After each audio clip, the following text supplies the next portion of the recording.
O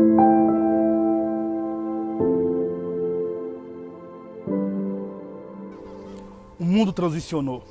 Nós estamos em 2017 e se você parar para pensar, só faltam 3 anos para acabar esta década. Em 1922, o Brasil viveu a Semana de Arte Moderna, que trouxe um novo comportamento em relação à arte, à cultura, à criatividade, em relação à intelectualidade, em relação à música. O Brasil, então, naquele contexto histórico, viveu uma transição. Se você parar para pensar, só faltam 5 anos para nós comemorarmos 100 anos da Semana de Arte Moderna. De lá para cá, então, o mundo viveu uma transição significativa. E hoje, especificamente hoje, a mentalidade do brasileiro e do homem contemporâneo é a partir de uma ideologia.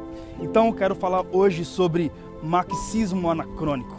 Você sabe que o marxismo, a partir do século XIX, foi muito significativo, porque quando Marx escreve O Capital, quando ele escreve o Manifesto do Partido Comunista, entre outros aspectos, ele também valoriza os trabalhadores, chamando então de proletariado.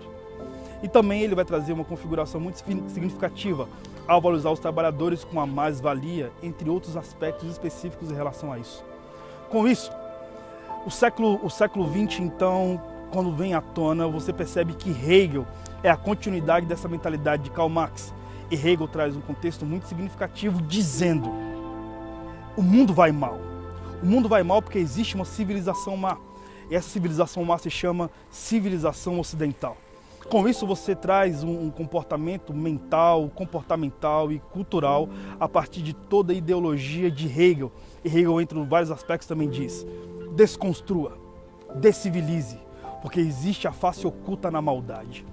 Desde então, Hegel traz uma configuração de um novo comunismo ou de um marxismo ideológico muito contundente. Com isso, ele influencia alguns intelectuais que saem de Moscou e vai para Frankfurt em 1923. Entre eles está Herbert Marcuse, Max Horkheim, Erich Fromm e Antônio Gramsci. Todos esses caras compunham a escola de Frankfurt em 1923. E você sabe que a partir deles, o ateísmo humanista foi muito contundente nas nações da Terra. Isso foi na Alemanha. Quando Hitler assumiu o poder em 1933, ele, que odiava o comunismo, infelizmente os comunistas fogem de Frankfurt e eles vão justamente para o útero da civilização ocidental, que é os Estados Unidos. Em 1933, então, Herbert Marcuse, Max Horkheim, Erich Fromm e Antônio Gramsci começam a lecionar na Universidade de San Diego, na Califórnia, e começam a lecionar na Universidade de Colômbia. E então, eles trazem um marxismo cultural. Você pega uma das literaturas da continuidade da escola de Frankfurt, você vai ver o F-Scale, ou a escala F, que trouxe a configuração de como o homem ocidental era fascista. E sabe como o homem ocidental era fascista? A partir da escola de Frankfurt, quando o homem ocidental valorizava a família, valorizava a sociedade privada e valorizava a religião. A escola de Frankfurt, então, trouxe uma configuração tão significativa a partir de 1923 que eles quiseram quebrar 3 pilastras principais da civilização ocidental. Entre elas estava a cultura grega a partir da ética e da moral, o contexto que trouxe uma herança a partir dos romanos, que foi a valorização da religião, e a principal pilastra, que é a cultura cristã. Desde então, você vai ver opiniões ou discursos sobre sociedade heteronormativa, sociedade patriarcal opressora e sociedade homoafetiva. Vinda, sobretudo, de Herbert Marcuse na literatura Eros e Civilização, escrito em 1955. Sabe o que é significativo? O mundo transiciona por causa da mentalidade ateísta humanista oriunda da escola de Frankfurt. Agora para pensar. Desde quando o Brasil descobriu que nós iríamos sitiar a Copa de 2014, uma crescente massa mediática se levantou no Brasil, trazendo à tona então todo o comportamento marxista cultural oriundo da escola de Frankfurt. E você vai ver uma ditadura influenciativa a partir da mídia trazendo para o Brasil uma pedagogia ateísta humanista e um comportamento de erotização infantil. Com isso eu te digo, o mundo transicionou. Que nós, aqui, nessa reflexão, viemos trazer a contundência de que a nossa mentalidade não venha ser influenciada por nenhum comportamento que valoriza a expressão do anticristo. Lembra dos nossos pais na fé? Os nossos pais na fé diziam algo muito contundente a partir do que o apóstolo João traz à tona sobre o carimbo da besta. Por exemplo, os nossos pais na fé diziam que o carimbo da besta viria a partir de uma tatuagem na testa ou na mão direita. E muitos tatuados se converteram e nós chegamos à conclusão, ou a teologia daquela época chegou à conclusão, que a tatuagem não era o carimbo da besta. Veio então a profecia de Nostradamus, com 2000 não chegará, em 2000 passará, e com o bug do milênio. O fato é que 2000 passou. Veio então a era da globalização, onde uma crise de petróleo no Iraque resultava no gás de cozinha da sua casa. E olha que interessante. Desde então, trouxeram à tona de que o carimbo da besta seria um microchip que iria ser adaptado na testa ou na mão direita.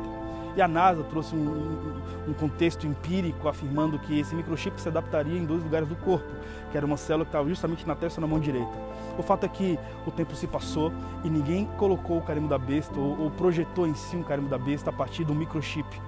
Mas João diz assim, e é aqui que eu quero que você preste atenção naquilo que eu quero falar aqui neste vídeo. João diz o seguinte, quem tem entendimento entenda, porque o carimbo da besta seria uma marca na testa ou na mão direita. O que é para mim, então, o contexto do marxismo cultural a partir do comportamento de Hegel ou da filosofia de Hegel que diz desconstrua, destrua, existe a face oculta na maldade? É simplesmente a expressão da mentalidade do anticristo. E João diz, o carimbo seria na testa. Por que então que seria na testa? Porque simboliza a mentalidade de um tempo que se divorciou de Deus. E João também diz, o sinal seria 666. Por que meia? Porque o 6 é o número do homem. Por quê? Porque o homem foi feito ao 6º dia. Para pensar. Meia, homem. 66, homem dominando sobre o homem. 666, homem dominando sobre o homem a partir do homem. E o sinal seria na testa ou na mão direita. Ou seja, a mentalidade deste tempo, a mentalidade divorciada de Deus por causa de todo o comportamento mental que transicionou para um ateísmo humanista tão contundente que chegou aqui na pós-modernidade, na nossa contemporaneidade, nós não percebemos. Eu não quero te influenciar a viver a partir de um comportamento místico, mas quero te influenciar a continuar temendo as Escrituras, a continuar temendo o Evangelho e a continuar acreditando que o arrebatamento está acontecendo. Aqui, nesse contexto tão perplexo que é a contemporaneidade, onde o homem desvaloriza o espírito, onde o homem desvaloriza o contexto teísta, isso é, em relação a Deus, é necessário que nós venhamos refletir que o Espírito Santo, ele ativa o contexto de temor somente aos corações que se abrem e permitem que ele opere. Então imagina a rivalidade entre o sacro e o profano, imagina a rivalidade entre a razão e a fé. E nesse contexto eu quero te convocar e quero te convidar dizendo, permita que o teu coração seja sensível, continue sensível por toda expressão do Evangelho, para que a glória de Deus não seja barrada a partir de um comportamento que despreza o contexto eterno a partir do temor. Que esse espírito de apostasia, oriundo de toda a mentalidade marxista cultural, ou de toda a mentalidade ateísta humanista, ou de toda a mentalidade ideológica que parece e é muito semelhante ao comportamento do anticristo, que não seja relevante no seu comportamento a partir da sua fé e a partir do seu cenário espiritual de noiva, isto é, sensível à voz do noivo que é Jesus. Eu quero que você pense sobre isso e reflita sobre isso. E se questione sobre isso, inclusive, porque o nosso tempo é um tempo que tem me feito pensar de forma muito significativa.